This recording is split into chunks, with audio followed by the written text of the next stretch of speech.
Assalamualaikum warahmatullahi wabarakatuh.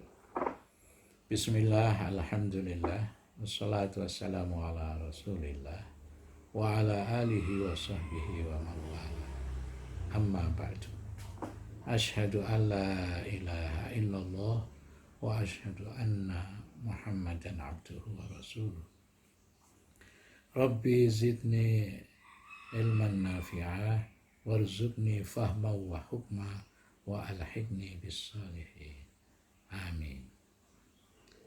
Alhamdulillah, kita bertemu kembali dalam pembahasan Asmaul Husna yang tema besarnya adalah bagaimana kita mampu meneladaninya sehingga kita berakhlak al-karimah.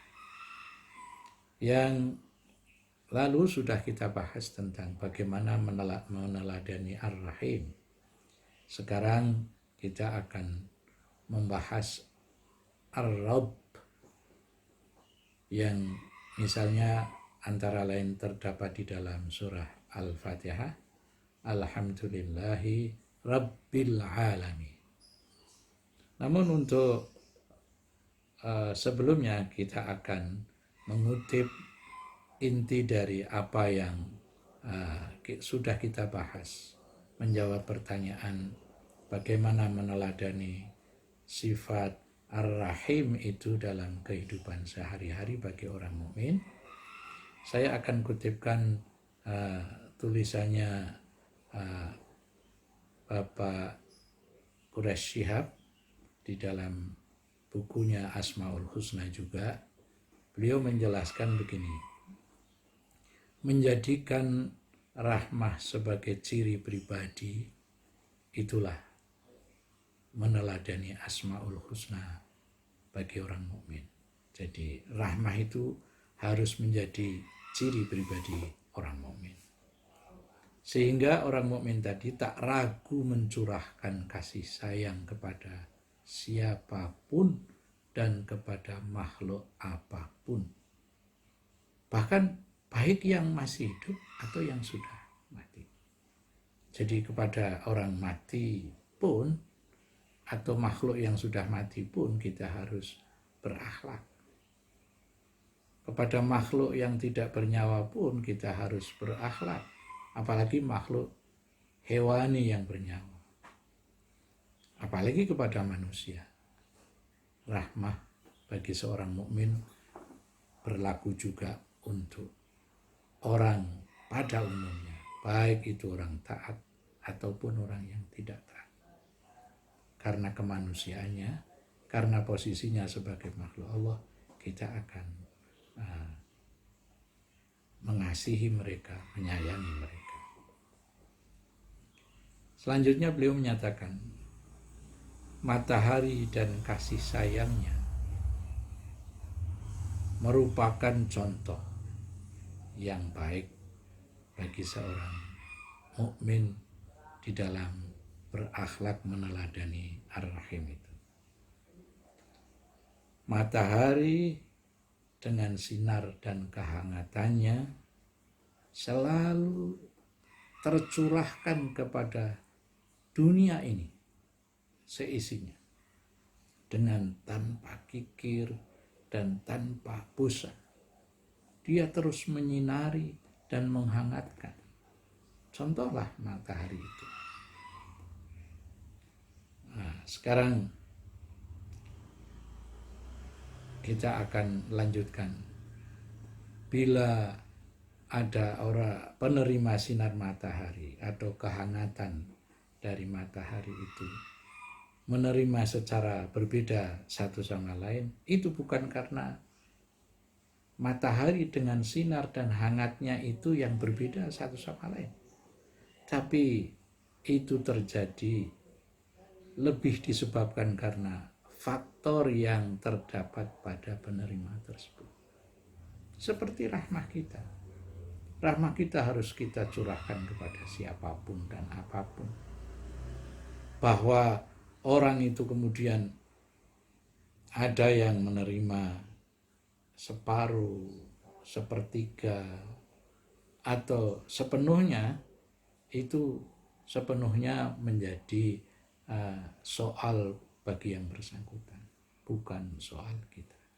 Itulah inti dari meneladani Ar-Rahim yang sudah kita bahas. Sekarang Ar-Rabb akan kita bahas. Apa makna Ar-Rabb bagi Allah Subhanahu wa Ta'ala?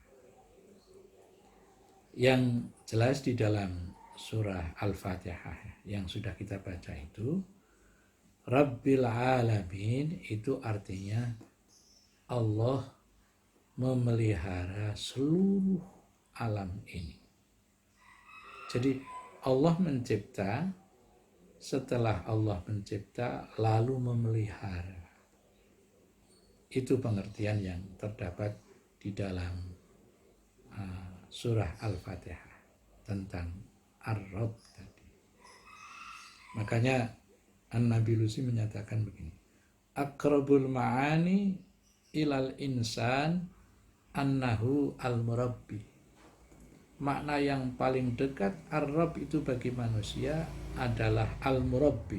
Al-murabbi itu pendidik, pemelihara, pemerhati, bukan pemerhati dalam soal kehidupan kita. Pemerhati itu yang memberikan perhatian. Dan Ar-Rabb itu di dalam beberapa surah, misalnya di dalam Asy-Syu'ara disebutkan. Apa artinya Ar-Rabb? Ar-Rabb itu adalah alladzi khalaqani fahuwa yahdin.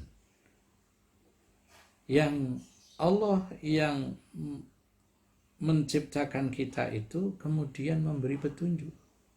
Memberi petunjuk itu bagian dari makna Ar-Rabb. Walladzi huwa yut'imuni wa yasqin. Allah yang setelah mencipta memberi kebutuhan ciptaannya itu dengan memberi makan dan minum. Wa idza maridtu fahuwa yashfin. Allah memang memberikan kita kadang-kadang sakit karena kita ini suka ceroboh. Nah, kalau Allah sudah memberikan kita sakit, dialah yang menyembuhkan. Fahuwa yashfin. Yashfin itu menyembuhkan, itu bagian dari pengertian Ar-Rabb. Kemudian walladzi yumituni tsumma yuhyin, termasuk memelihara itu menghidupkan, mematikan. Dan yang terakhir di dalam surah Asy-Syu'ara ayat 82 itu walladzi atma'u, dan Allah Ar-Rabb itu adalah Tuhan yang diharapkan, yang aku harapkan, kalau di situ maksudnya, yang diharapkan oleh manusia, ayyalfirali khati'ati yaumaddin, yang diharapkan memberi ampunan nanti kepada kita semua pada hari kiamat. Itulah Allah Ar-Rabb. Sekarang bagaimana mencontoh, berakhlak mencontoh Allah Ar-Rabb, Allah Tuhan yang maha memelihara, maha mendidik ini. Yang pertama adalah manadima ala syai'in fatahu minad dunya qattu. Kita kalau kehilangan atau tidak mendapatkan bagian dari soal dunia itu tidak menyesal sama sekali. Jadi jangan, aduh ada pembagian ini kita tidak dapat, kita lalu menyesal banget. Kita bolehlah mengusulkan kenapa kok saya tidak. Tapi jangan mengusulkannya itu jangan lalu ada basis emosi yang menyesal yang mendasarinya sehingga kita itu tidak mendapatkannya itu ma fatahu minat dunia itu, atau syai'un minat dunia itu menjadikan kita menyesal. Mengapa? Li'annallah hasbuh, karena Allah akan mencukupinya. Jalan mencukupinya itu karena Allah murabbi kita. Allah itu Tuhan yang maha memelihara kita. Kita tidak tahu, tapi kita harus yakin.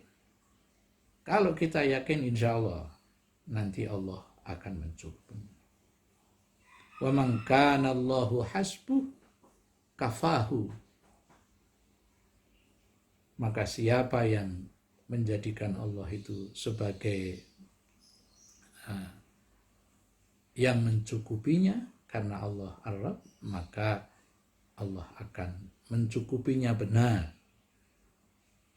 Itulah jamaah rahimakumullah, poin-poin berakhlak meneladani Allah Ar-Rabb atau Allah Rabbul Alamin. Mudah-mudahan dapat kita contoh, kita jalankan dalam kehidupan sehari-hari. Wallahu a'lam bishawab.